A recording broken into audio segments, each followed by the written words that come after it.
حضرت بابا فرید الدین گنج شکر رحمتullah علیہ کا تعلق برصغیر پاک و ہند کے عظیم صوفیاء کرام میں ہوتا ہے۔ ان کی زندگی میں کئی روحانی اور کراماتی واقعات مشہور ہیں۔ انہی میں سے ایک واقعہ بابا فرید اور جن کا قصہ ہے، اور عام طور پر یہ بہت مشہور ہے۔ یہ واقعہ کئی انداز سے روایت کیا گیا ہے، اور اس واقعے کا مقصد عام طور پر روحانیت، تقوی اور اللہ پر توکل کی اہمیت اجاگر کرنا ہے۔ بابا فرید اور جن کا مشہور قصہ کچھ یوں ہے۔ ایک بار بابا فرید رحمتullah علیہ جنگل میں اللہ کی عبادت میں مشغول تھے۔ وہ اکثر تنہائی کو پسند کرتے تھے اور عبادت کے لیے دور دراز ویران مقامات پر جاتے تھے۔ ایک دن وہ ایسے جنگل میں گئے جہاں ایک جن کا بسیرا تھا۔ جنوں کو چونکہ آگ سے پیدا کیا گیا ہے اور ان کی طاقت انسانوں سے زیادہ ہوتی ہے، اور وہ بعض اوقات غرور و تکبر میں مبتلا ہو جاتے ہیں۔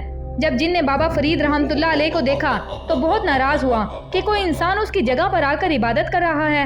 اس نے بابا فرید رحمتullah کو ڈرانے کی کوشش کی، مختلف شکلیں بدلی، آگ کے شعلے دکھائے، دھمکیاں دیں، لیکن بابا فرید رحمتullah علیہ اللہ کے سچے ولی تھے۔ وہ نہ گھبرائے، نہ پیچھے ہٹے، بلکہ بڑے اطمینان سے اللہ کا ذکر کرتے رہے۔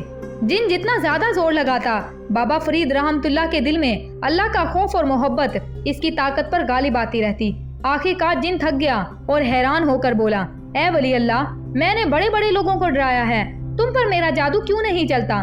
بابا فرید رحمتullah علیہ نے مسکرا کر فرمایا، جو دل اللہ کے ذکر سے معمور ہو اس پر نہ جادو کا اثر ہوتا ہے، نہ کسی جن یا شیطان کا۔ یہ سن کر جن کو حق کی روشنی نصیب ہوئی، اس نے بابا فرید رحمتullah کے ہاتھ پر توبہ کی اور وعدہ کیا کہ وہ آئندہ کبھی کسی اللہ والے انسان کو تنگ نہیں کرے گا۔ یہ قصہ ہمیں سکھاتا ہے کہ اللہ کا ولی کبھی کسی مخلوق سے نہیں ڈرتا۔ جو انسان سچے دل سے اللہ پر توکل کرے وہ ہر بلا سے محفوظ رہتا ہے۔ جن، شیاطین یا کوئی بھی مخلوق اللہ کے دوستوں پر غالب نہیں آ سکتی۔